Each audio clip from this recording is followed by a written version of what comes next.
খুব কম টাইমে কম উপকরণে যদি সুস্বাদু মাছের রেসিপি চান তাহলে হয়তো বাংলাদেশের ঢাকাই মাছ ছাড়া আর কিছুই হয় না।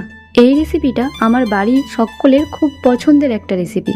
আর এই রেসিপিটা বানাবার জন্য একটা ননস্টিকের কড়া নিন। তারপর কড়াইয়ের মধ্যে প্রথমে মাছগুলোকে দিয়ে দিন। এবারে ওর মধ্যে পেঁয়াজ বাটা, আদা বাটা, কাঁচা লঙ্কা, পরিমাণ মতো নুন, হলুদ গুঁড়ো, লঙ্কা গুঁড়ো, কাশ্মীরি লঙ্কার গুঁড়ো আর দিয়ে দিন সর্ষের তেল। যদি আপনি ননস্টিকের কড়া ব্যবহার না করেন তাহলে সর্ষের তেলের পরিমাণটা একটু বাড়িয়ে দেবেন। এবারে সব কিছু ভালোভাবে হাত দিয়ে মিশিয়ে নিন।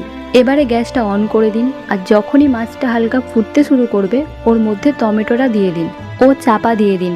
তারপর ঢাকা খুলে আস্তে করে খুব সাবধানে মাছগুলোকে উল্টে দিন ও টমেটোটা নেড়ে চেড়ে দিন।